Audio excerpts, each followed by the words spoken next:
Hello! Welcome to another edition of Devlin's Pirate Radio Show. I am your host, Devlin Bishop, and I've got another hour of entertainment for you, hopefully informative, definitely hopefully entertaining.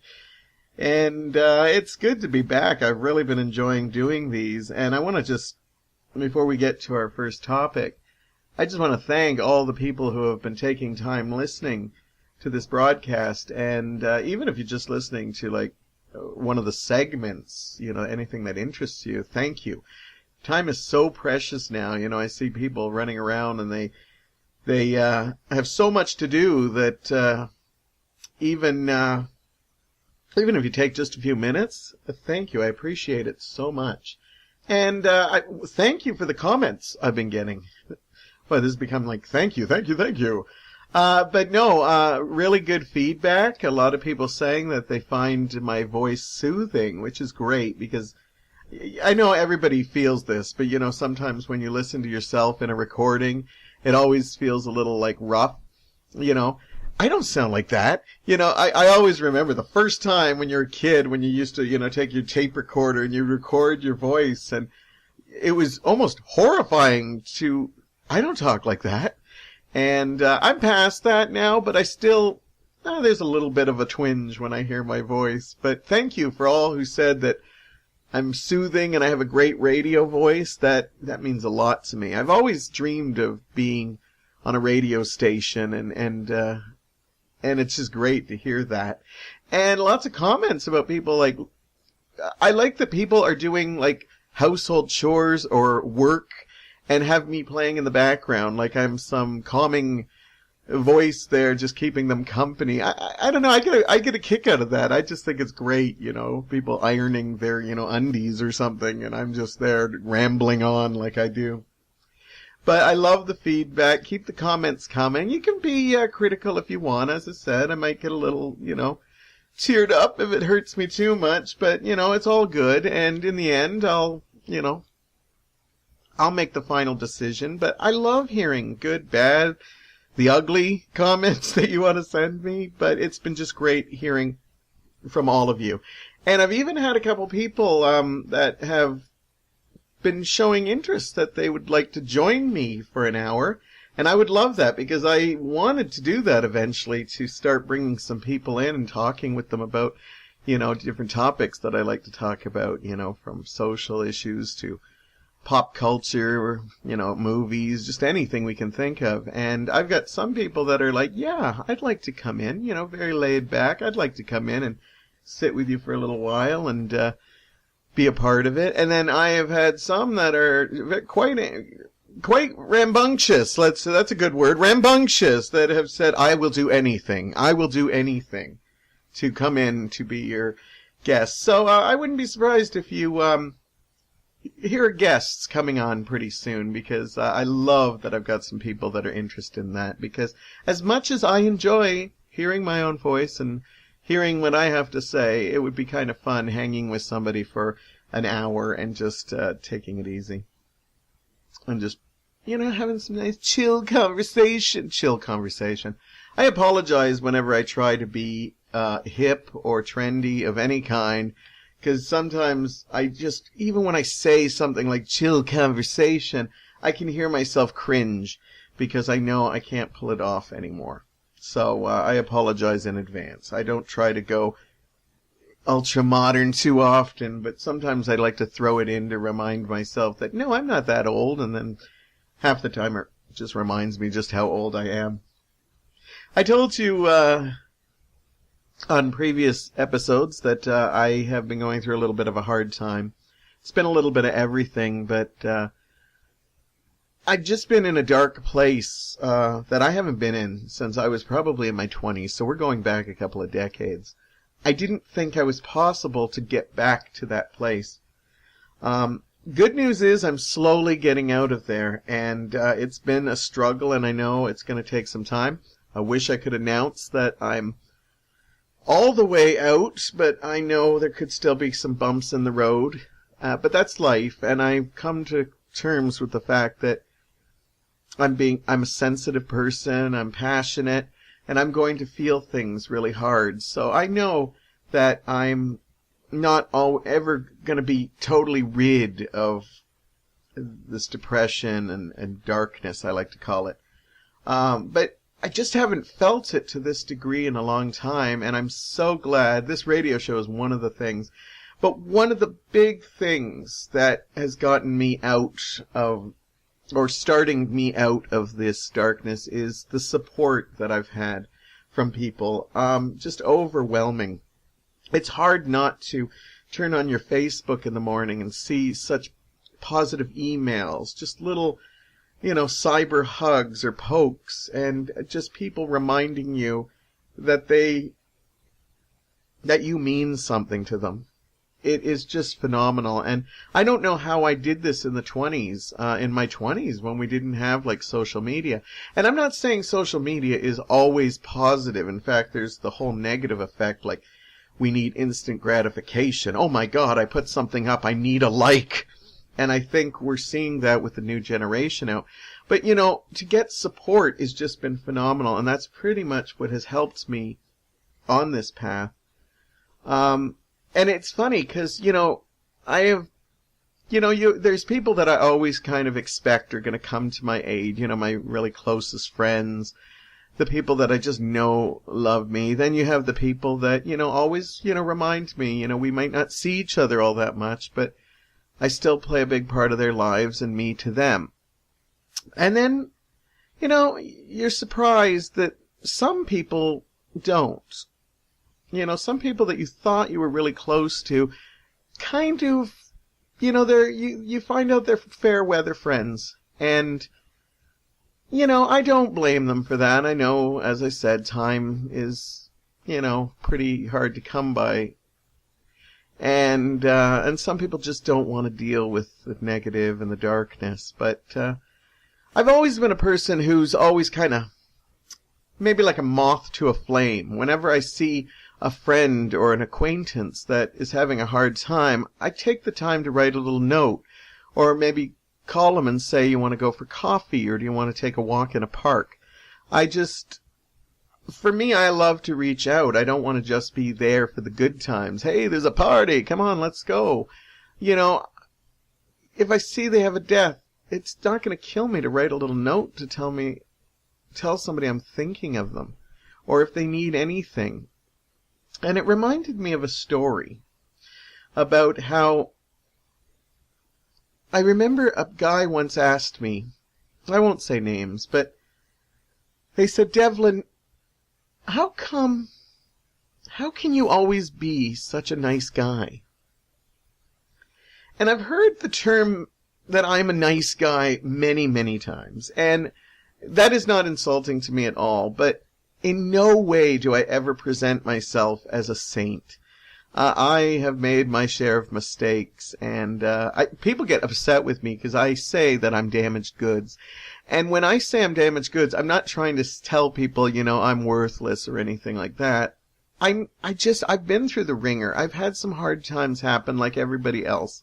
And I know I've been damaged. This heart's been broken a couple times, and it's, held together by stitches. I sometimes call it my Frankenstein heart. But you know what? I don't try to say I'm a saint and I'm perfect and everything I do is the right thing, because I know everybody's got a different situation and stuff.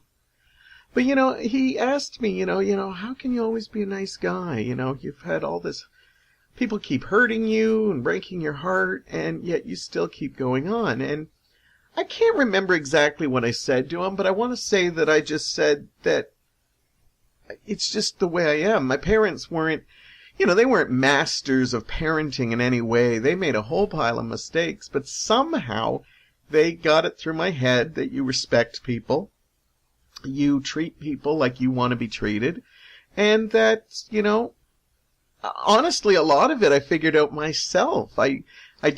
My parents weren't there to teach me it, or they just weren't capable of teaching me that because they were very old school from a different generation. But even my parents would do nice things for people, and, they may not have seen it come back, but they weren't doing it for that. And when I do nice things for people, I don't expect it to come back. So when I do see it come back, it's nice. So, being a nice person that's just what I do. And then I thought to myself, it's kind of sad that we live in a society where people, or a person, but find it hard to be a nice person. And that kind of makes me think, and it makes me sad a bit, that we kind of live now in a society where we kind of promote villains more than we promote heroes. As in, news will hit with more, they'd rather talk about a serial killer or a terrorist attack rather than hearing about, a fireman saving a kitten from a tree. And I think, we're all so engraced when we hear a good hero story because they are so few and far between. But sadly, they're out there. It's just nobody wants to talk about them. But then I think about it, and even our culture has changed, too. We praise villains more than we do heroes. When I grew up and I saw Star Wars, I thought Darth Vader was the coolest thing.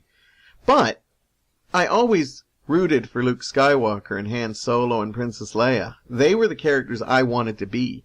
I definitely wanted to be R2-D2. And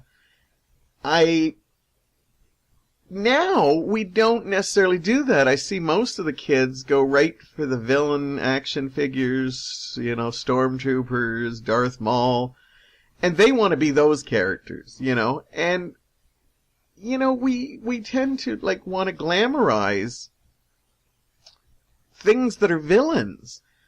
We take darkness and stuff and we like to make it, it's cool. Vampires are cool. Werewolves are cool. When I grew up, they were still kind of scary a little bit. Now they become romantic heroes. Now that they become the ones you want to be. And don't get me wrong, I went through my phase where I thought it'd be cool to be a vampire or a werewolf. Well, maybe not a werewolf. That kind of looks like it hurts. But anyhow, it's sad that it's harder to be a nice person. I always say it's easy to be evil. It's easy to be horrible to people. It's easy to ignore people. It's harder to put yourself on the line. And then, when you try to be good to someone, you don't get no thanks, you don't get no credit. And most of the time, I don't want that, or people don't want that. But you see it less and less, and it's almost like, the nice guy, they always say nice guys come in last. And I always thought, nice guys come in last due to the fact that, they're kind of making sure everybody else has gotten through the door, making sure that, everybody's back is being watched. But I sometimes think that maybe that's not what it meant, and I put too much of a positive spin on it. But it's sad that we really don't teach that being good and nice is a good thing. Now we teach about survival and survival of the fittest, and we should embrace the villains. We need to find out why they're villains. Maleficent, the Sleeping Beauty movie with Angelina Jolie, we couldn't just accept her as just a villain. Now we have to find out exactly what made her a villain. And, just stuff like that. And I love villains, and I love the dynamic of finding out what makes them tick. But this whole love affair where, kids are now growing up wanting to be the villain, something like, video games with Grand Theft Auto, or, for shooters. Sure, there's a lot of hero ones out there, but there's a lot of ones where the villains take center stage. So, I'm not ever trying to say, hey, I'm the nicest guy in the world. I am flawed in so many ways. I've got my little secrets and just like everyone else. But, when he asked me, how can you be a nice guy? My only real response is, how can I not be a nice guy? It's just in me. And, it's my instinct. I see somebody hurting, and I don't want to walk away. I want to put my hand on their shoulder. I want to hug them. I want to tell them it's going to be all right. And I guess sometimes the world overwhelms me when I see less and less of that in the world. But at the same time, I feel blessed when people reach out for me and tell me it's going to be all right and give me a hug. And so, think about that the next time you see somebody hurting or you're hurting. It's easy to look for the negative, but count your blessings and, don't be afraid to be the nice guy. The hero is a good thing to be. And, the hero doesn't get all the acclamation he normally does or she normally does or gets the love that they deserve. But in the end, there is something. You feel it in your heart. You just feel it in your heart. Anyhow, that's enough of that topic. I'm going to talk about something a little less serious, or real serious if you're a fan like me. I'm going to talk about one of my favorite TV shows coming up, a little something called The Walking Dead. So please stay tuned. I'm going to take a very short break. I'll be back shortly. I love television shows. When I was younger, I used to try to watch as many of them as I can. As I get older, I just don't have any time. Not to mention, back when I was a kid, we only had like a handful of TV stations, and now everybody seems to be broadcasting, new television shows and everything. And I find that a lot of people, they hear the word critically acclaimed, and people have a checklist of shows they have to watch, and I've never done that before. You see people like, oh, you gotta see Game of Thrones or Breaking Bad or House of Cards. And, to me, if it's something that interests me, I'll watch it. I won't just, now that people binge watch and, just go to Netflix or all those other services they have out now, people just, it's like a checklist. Oh, I gotta watch this, I gotta watch this, I gotta watch this. Well, not me. If it doesn't interest me. So shows like Game of Thrones, I'm not saying I'd never watch it, or Breaking Bad. But I don't have to checklist it off. It's just, if I do, I do. If I don't, I don't. But, I watch a lot of shows that have become popular, but I watched them before they were not. Something like Sons of Anarchy, which I watched right from the beginning, and at the beginning it didn't get a lot of, love, and then it just, blew up and became huge. And Bates Motel, Shameless. So lots of shows that just don't get the same kind of love as some of the other ones do. Now, there is another show that's on that list that people are always like, oh, if you watch that, you gotta watch this. And I put it off for the longest time. It's, of course, The Walking Dead. And I'll admit, I had lots of people telling me I should watch it, and my same thing was always, it looks good, it looks interesting, but I'm kind of zombied out. The whole zombie culture that's happening now. I've seen so many zombie movies, past and present, and, when they started getting into like zombie Shakespeare and zombie Pride and Prejudice, I was just getting tired of zombies, give me a good vampire story or, something like that. But, couple people kept bugging me, and then finally a friend of mine, Damien, convinced me I should check it out. Now, me and him bonded when we started talking about Spartacus, a show that not a lot of people, it's not as loved in the same as like a Game of Thrones or, the Americans or something. And we bonded on that, so I decided, okay, it's not going to kill me. So I found a site where I could stream it, and I decided I'd watch the pilot episode of The Walking Dead. And I have to say, I'm glad I watched this. I've now officially caught up. I did binge watch, and I'm not the biggest fan of binge watching. I have done it, and I do enjoy it. But I really think we lose something when we binge watch. I think that it's, again, this world seems to be gravitate to instant gratification. And it's so great when we can sit there and watch a box set from start to finish and we see a whole season. But I think there's something to be said that when you watch it and then you get a week to process it all before the next week comes. And now I'm watching Walking Dead on a weekly thing, and I think it's a lot, I enjoy it even more because I get to process it and enjoy it and savor what we have and not just go through the episodes. And I'm not dissing binge watching by all means. If that's your thing, then do it. Get your checklist out and, start going down what, the critics say you should be watching. The Walking Dead is a phenomenal show. I would have to say it's probably one of the best shows I have seen, like, of all time.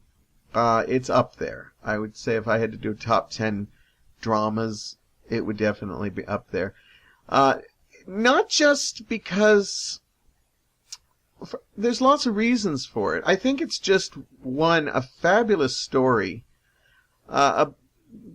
with great characters. I think it's interesting to put yourself in that scenario, the zombie apocalypse that happens and how you would do in it, because it is interesting.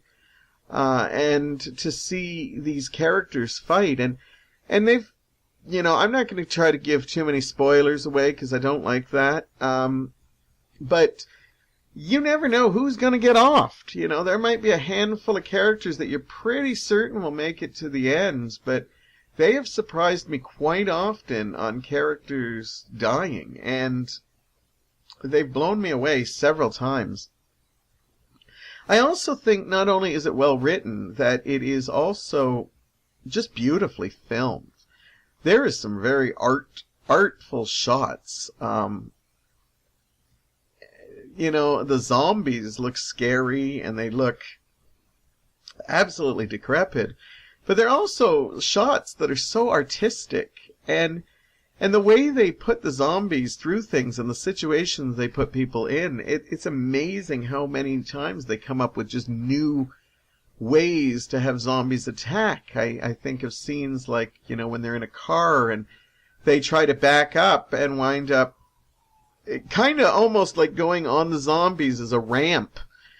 And, just, as the wheels turn, you're seeing, the zombies' body parts flying away. There was another one where the zombies were on the second floor and they just came through the roof, and it's like literally raining zombies. And I just love how they keep coming up with new storylines in that.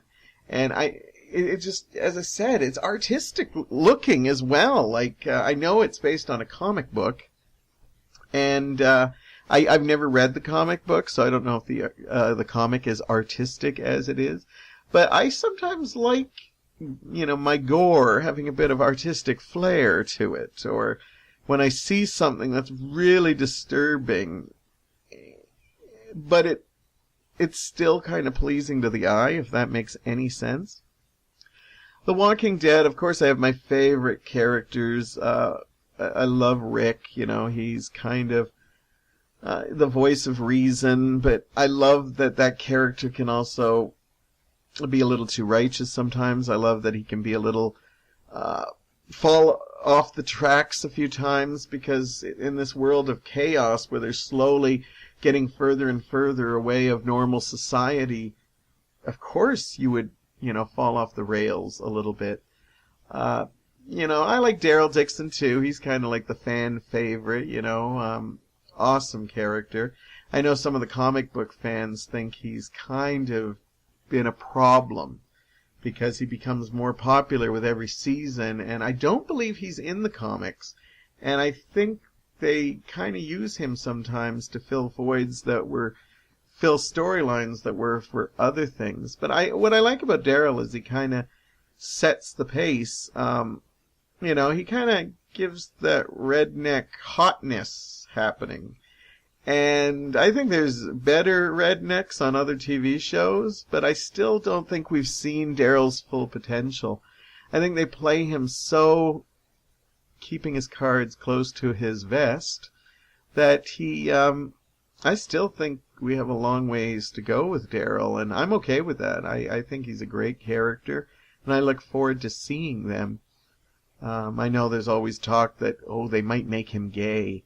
And I know they're kind of flirting with it in season 5. Like, flirting with it, I mean, is they've just brought on some gay characters, and Daryl seems to be befriending them.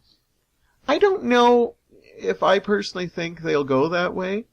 I don't know if it'll serve a good purpose. They've had like lesbians on, but they really didn't do much with them. And now that they've got these gay characters, I'm hoping they'll do something. But what I love about it is that they're all survivors, you know. It's almost hard to like deal with that part of your life now because it's just such a small sub-note because you're trying to survive zombies and starvation and, you know, other humans trying to kill you. So I think it'd have to be written real good if Daryl did come out as gay, because it's not like it's a coming-of-age story, you know. It would just have to be matter of fact, and, you know, I don't necessarily think it's needed. But, you know, I have confidence in the writers. I haven't agreed with all their stories, but they seem to know exactly what to do, and so I put my faith in them. Lots of great characters to talk about. My favorite character is the same as my friend Damien's, Shane. I'll just say he's not around anymore. I don't want to give it away if there's people out there who still want to watch it. But I liked him because of the fact that he kind of was edgy, but I really agreed with a lot of the stuff he did. He just didn't go about doing it the way he probably should have. And I kind of miss that they almost have a character like that anymore because of the fact that he was such almost like a pressure cooker waiting to go off, a time bomb waiting to go off, and you just didn't know if he would or if he would. And I don't think they have that anymore. But, you know, he's a great character. The last character I want to talk about, and there's just so many, I could talk for hours about this show, but Carol is just, quite frankly, one of the best female characters I've ever seen on a show.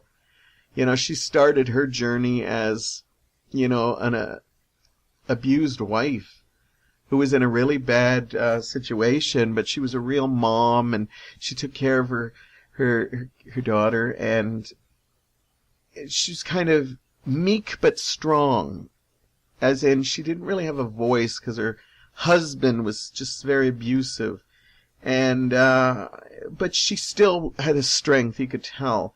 And to see her over the last 5 years, and I'm not saying Carol has made all the right decisions, she hasn't, but she has just become such a powerful character that I think she is one of the strongest women characters I've seen written in a show. She's, you know, she embodies so much, and the fact that, you know, she can kick ass. She's an older lady, and, you know, she never, you know, they never play her up to that. She's just, you know, all strength, and, you know, she's there. And she, you know, doesn't come off as righteous. She just does what she has to do. Just a phenomenal, phenomenal character.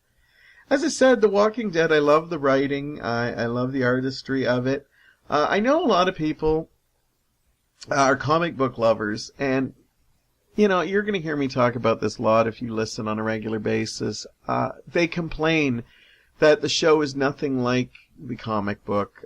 From what I've heard, the comic book is really graphic, lots of vicious deaths, and I think there's a lot of rape and lots of darkness in it. And I am a strong believer that once you switch to a media, you have to take that media in consideration.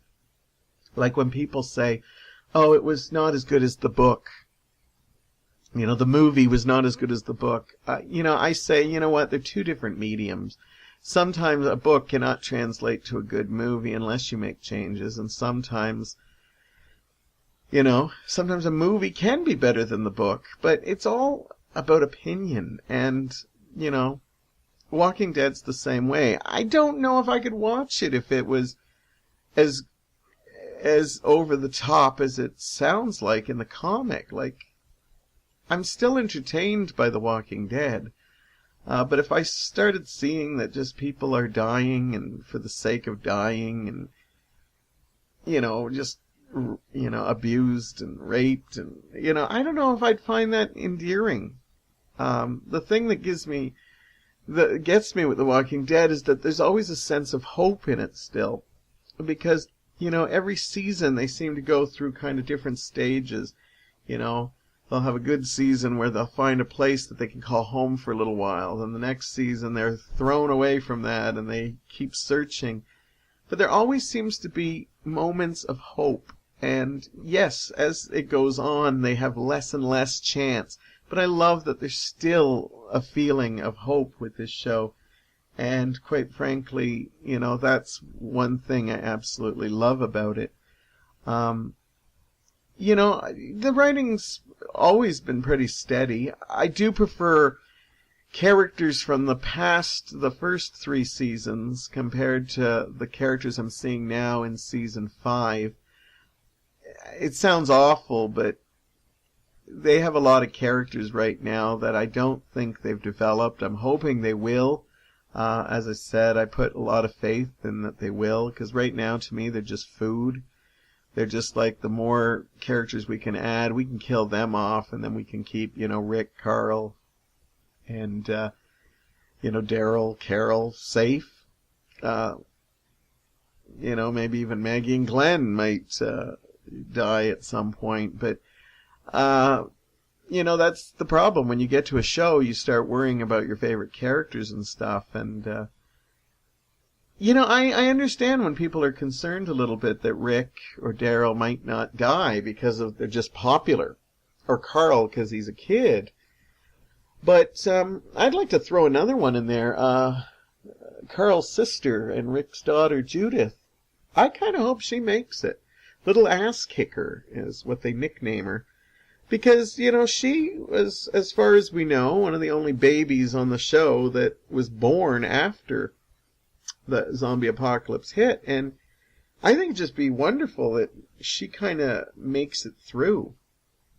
And that's just me. But again, it's all about hope. And she kind of gives hope for the future. And it would be lovely to, see one day maybe she lives to the end of this series, and in the future we see what happens when they rebuild and Judith just happens to be there. But you know what?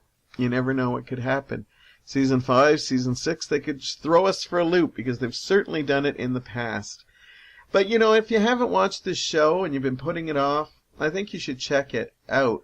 As I said, I binged watched this show, and I absolutely, really enjoyed it. But then I went out and bought the DVDs and started rewatching it, and I think I got an even bigger appreciation, because now I was watching them I was really, really watching them, and I saw a lot more that they do. And I just think this show is powerful, and I can see why it has such a fan following. And I really hope the zombies don't win. But I know there's probably a lot of people hoping that, the final scene of this show will be the zombies taking down the last human in the group. But I personally, I don't know if I'd like that or not. I'd like it to end on a positive note. That being said, I hope it doesn't end for a couple seasons, because I still think they have a lot to bring to the table. Anyhow, that's The Walking Dead. You can pick it up on DVD or, find a place that streams it. I'm sure it's on one of the streaming sites out there. It's a great show, and check it out if you haven't already. Anyhow, I'm going to take a short break, and then I'm going to talk about music and feeling a little bit old. I'll be right back. I absolutely love music. I've had music in my life all my life. And, just as a kid, we always had music playing around the house. I had 2 older brothers, Ernie and Paul, and, as a kid, you never really, when you have 2 older brothers and parents, you never got a lot of say of what they played until you got older, so you listened to everything they did. My brother, Ernie, liked everything from doo-wop 50s to the twangy country of the 70s and 60s, Merle Haggard and Waylon Jennings. My brother liked pop and rock and top 40, and so I got a lot of that. And from my parents, I just, picked up, my mother used to love listening to, Bobby Vinton and Tom Jones, and, well, she did have a love for YMCA by the Village People, but, sorry, not YMCA, In the Navy by the Village People. It was her house cleaning song. She loved to just crank it up and love it. And my dad just liked, the old big band sounds, Doris Day and Frank Sinatra and lots of Glenn Miller and stuff. And so I got to listen to a little bit of everything. And then along the way, I picked up my own music and stuff like that. And I always have music on me. I always have like an MP3. I usually have a speaker with me. You'll probably always find headphones on me. And I just love all different kinds of music. And somebody will introduce me to music, and then I'll go out and try to find more of it. So along the way, on top of everything, I've picked up, modern country, jazz, some heavy metal, a little bit of punk, just anything, really. And but when people ask me, I tell them I'm a fan of pop music through the decades, from, the 40s of the big band to, disco to, 50s and 60s. I just love top 40 radio. And I used to love, as a kid, listening to the radio. But, and again, I listened to CKOC, and CKOC, the top 40, was filled with just a variety of music. You'd hear Michael Jackson, and then you'd hear AC/DC, and then you might hear, Kenny Rogers, or some ABBA or stuff. It was just a mixed blend. And growing up, we never really separated. It was just called Top 40, and so that's why I never really realized I was getting a taste of a little bit of everything. And I love that. And I love when I hear, younger people who get into various different kinds of music. Of course, when you get older, you start, getting your own collection, whether it's CD or you get it on, MP3 now and keep it on your computer or your phones. And so, I just put the shuffle on and I get the music mix that, you want. But every once in a while, I like to turn on the radio, and, I know radio stations aren't exactly loved as they once were, but they're still out there, and, they may be on the verge of extinction. But I'm glad they're still there, because they're good, handy. And, it's usually when the springtime comes, Mike and I tend to like to listen to, oldies, 50s and 60s music, Beach Boys, Beatles, that kind of stuff's really great. It's fresh, and it just kind of reminds you of the spring, that the snow is finally melting and the sun is coming out a little bit more often. And so I decided to put on the Oldies station because, my shuffle's great, but it's nice to hear stuff. Not to mention, you might hear something that, I haven't heard that in ages. And then, I usually go and try to buy it, on Pure Tracks or iTunes. Or if it's really rare, I go make an MP3 of it on YouTube. So, I'm listening to the Oldies station and, I'm getting into it. And, I remember when CKOC eventually became Oldies 1150. And, they concentrated on 50s and 60s music. And then a couple of years ago, maybe even like a decade ago, I noticed that they started creeping into the 70s, which was still kind of cool because, suddenly you'd hear More Than a Feeling by Boston or, some Elton John from the early days and stuff. And that was cool because that was, I was a little kid when all that stuff came out, and I remember my brother playing it.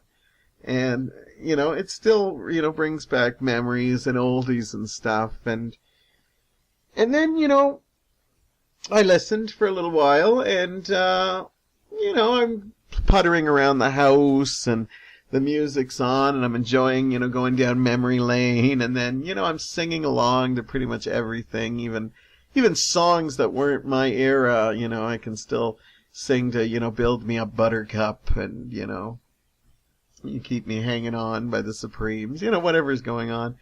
And then, I'm getting into what I'm doing, so the music just kind of comes in and out and out, and then I just find myself singing, and 1 minute I'm just, all of a sudden, what's love got to do with it? What's love when the second hand what the hell is Tina Turner's What's Love Got to Do with It being on the Oldies channel? Yeah. Then I listened some more, and Wouldn't It Be Good by Nick Kershaw came on. And then Walking on Sunshine by Katrina and the Waves. And I thought to myself, oh my God, they're starting to play a lot of 80s on the Oldies channel. And I started having a little bit of heart palpitation because, wait a minute. When I was a kid, my parents would listen to oldies stations, and it was like Beatles, Rolling Stones. Now I'm starting to hear my teen years growing up on an oldie station, and I wasn't ready. I'm not prepared for that. They say that the music, now this is just something I read, they say that the music that is your generation is from when you're the age of 12 to the age of 20, which for me puts me around the 80s. That's your teen years, and that's the years you will listen to the radio probably more than anything. You will listen to more music at that time. That's what I remember reading. I'm not saying it's scientific. I'm not saying it's fact, but that's what I heard. So I suddenly was taking offense to this. Hungry Like the Wolf by Duran Duran was not an oldie. But then I did the math and realized, yes, a lot of those early 80s songs are celebrating 30 years, and I am not as young as I want to believe I am. Now, I have great days where I wake up and I just feel like I'm a 19-year-old ready to take on that world. In fact, I'm lucky to say that most days I always feel way younger than I am.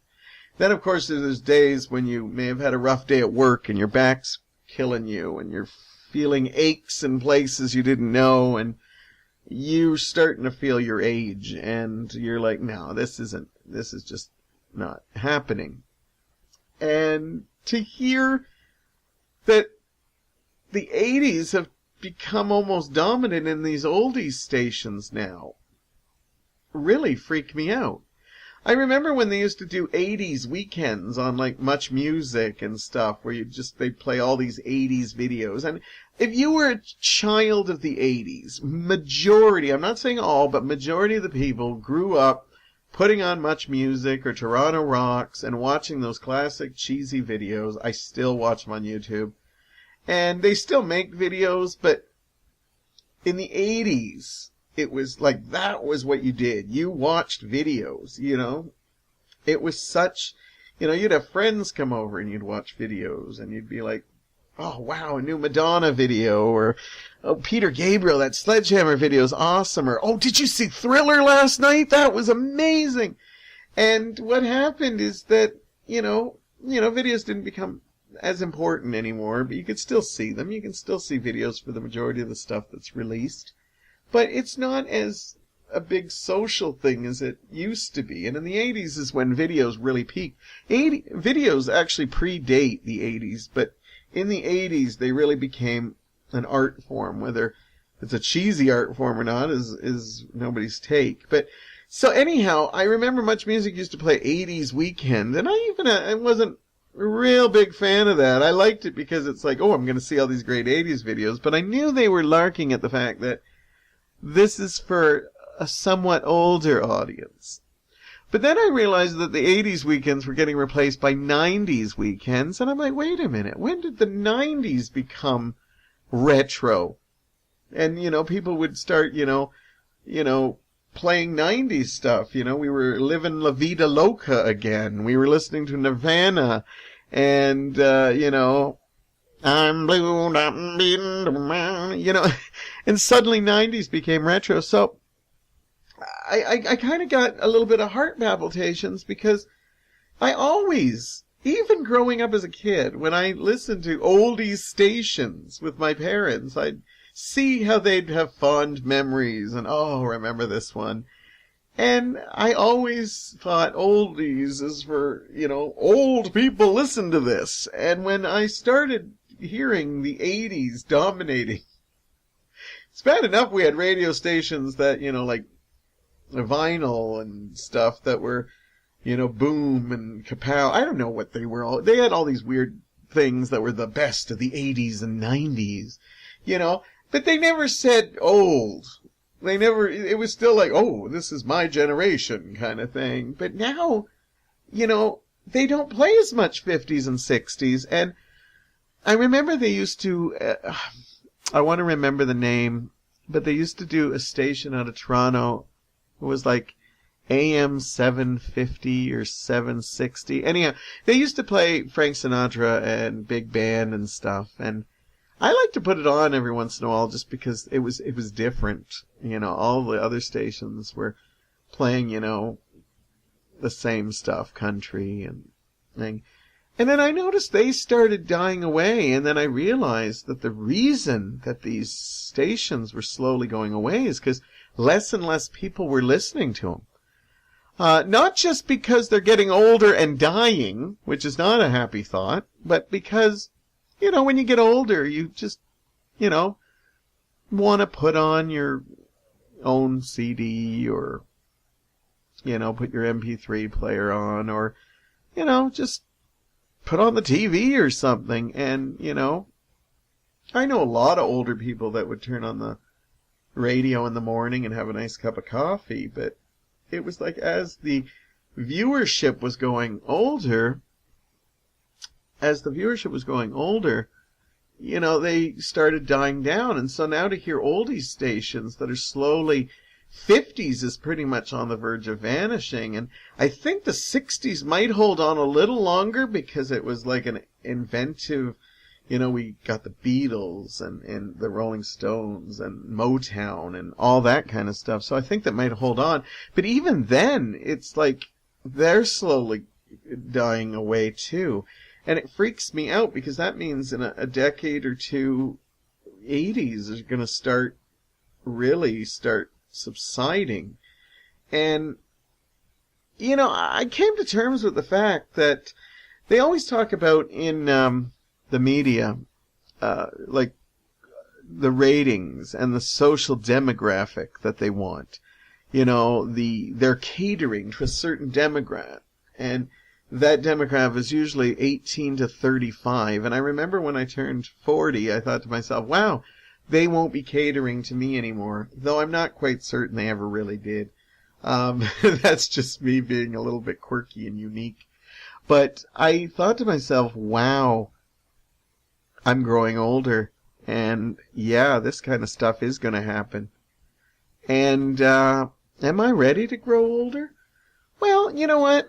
I kind of like some of the stuff growing older. Like, I like being able to look back and seeing that there's a life progressing. Like, when I was a kid, there was so much uncertainty. And I'm not saying there's no uncertainty at my age now, 47. I'm just saying that there's not as much uncertainty because you've seen how much you've survived. You've seen how much you've lived. You've seen how much of your life that you have, the people who've come in and stayed with you and the people that come in and left. And so there is a little uncertainty there, but it's not as much as when you're younger. So then when you find yourself giving advice to younger people and stuff, you can actually say, yeah, because I went through that. I dealt with that. So, yeah, it was a real eye-opener to find out that, oh my God, oldies are 80s now, and pretty soon, if not already, Blind Melon's No Rain is going to play on there, and, Kiss Me by Sixpence None the Richer, and pretty soon the 90s, and they're going to start shoving out the 70s, and it's a vicious domino effect. But it's just the way it is, I guess. We all grow up, and am I ready for it? I like to think I am. we focus a lot on, are we going to be ready for our retirement? Will we have saved enough money? Well, that's good to think about too, and scary. But nobody tells you, are you ready to start seeing things disappear from your past? Like, your radio stations aren't going to be catering to you as much, or, you're going to start seeing friends pass away, or people you grew up with as a child. Leonard Nimoy just passed away, and, that was mind-blowing because, I know as we go on, we're going to start seeing more and more celebrities that maybe I know more of my own generation that are going to start disappearing. And I don't think we're ever ready for it, but I don't think it is as scary as I once thought. You do have the initial heart palpitations, but I don't know, there is a side of me that's looking forward to some things being old. And, that's one of the things about doing this podcast, is that I can talk about it. And I think sometimes when we talk about things, the less scary things are. It's kind of when you hold things in and you keep them in. And then every once in a while, you can sit with a good friend and talk about this kind of stuff and realize, yeah, they're going through it too. So, yeah. I'm just going to have to make sure I have all my 80s music and ready on my shuffle when I want to listen to them, because apparently I won't be hearing it on the radio for much, much longer. Okay, 80s will last for a little bit still. But, you know what I'm saying. Anyhow, I had another great broadcast. It was a lot of fun to talk to you. I hope you enjoyed it. If there's any topics you want me to talk about, feel free to throw them my way. I won't talk about things that I'm not authority of. You won't hear a lot of sports on here because I just don't follow sports. But, if there's, a hot listener that wants to talk about sports, I'd certainly sit with them and nod a lot. Okay, see, I'm not that old. I'm still flirty and full of life. So, anyhow, don't forget to leave your comments to me, good or bad. Thank you again for taking the time to listen to me. I'll have more great topics to talk in the future. And don't forget, we may have guests sooner than you think. That's all I'm saying. I won't promote anything in case, it doesn't happen, but I think you'll be hearing somebody sitting next to me very, very soon. Anyhow, I had a great time. I hope you did too. I'll talk to you real soon.